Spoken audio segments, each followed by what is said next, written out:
మీరొక విషయం గమనించారా? ఎవరైనా మనలను అవమానించినప్పుడు అది చాలా వ్యక్తిగతంగా అనిపిస్తుంది. వాళ్ళు మనపై దాడి చేస్తున్నట్టు అనిపిస్తుంది.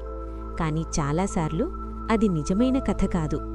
ఈ సిరీస్ యొక్క మొదటి భాగంలో అవమానాన్ని ఎలా తేలికగా తీసుకోవచ్చో చూశాం. మీరది చూడకపోతే దాని లింక్ డిస్క్రిప్షన్లో ఉంది. మీ మనసును ఇంకా బలంగా మరియు ప్రశాంతంగా చేసుకోవాలనుకుంటే దయచేసి లైక్, షేర్ మరియు సబ్స్క్రైబ్ చేయండి. ఇప్పుడొక ముఖ్యమైన విషయాన్ని చూద్దాం. ఎవరైనా మిమ్మల్ని అవమానించినప్పుడు మనసు వెంటనే ఒక నిర్ణయానికి వస్తుంది. వాళ్ళు నాపై దాడి చేస్తున్నారు. కానీ చాలా సందర్భాల్లో ఆ అవమానం వారి మనసు యొక్క ప్రతిబింబం మాత్రమే. ప్రజలు ఇతరులను అవమానించే కారణాలు చాలానే ఉన్నాయి. కొన్నిసార్లు అది అసురక్షిత భావం, కొన్నిసార్లు అది అసూయ, కొన్నిసార్లు వారు తమ జీవితంలోని నిరాశను బయటపెడతారు, మరియు కొన్నిసార్లు వారికి కేవలం గమనాన్ని ఆకర్షించాలని కోరిక ఉంటుంది.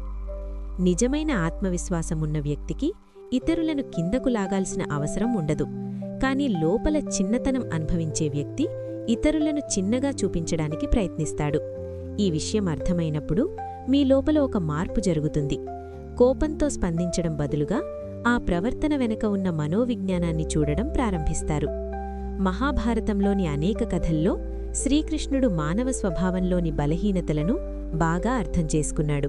అందుకే ఆయన చాలాసార్లు కోపంతో కాదు, శాంతి మరియు జ్ఞానంతో స్పందించేవాడు. ఎందుకంటే ప్రజలను అర్థం చేసుకోవడం మనసును జయించే మొదటి అడుగు. ఇప్పుడు మీకొక ప్రశ్న. మీ అభిప్రాయం ప్రకారం ప్రజలు ఎందుకు ఇతరులను అవమానిస్తారు? అది కోపమా, అసూయ, లేక అసురక్షిత భావమా?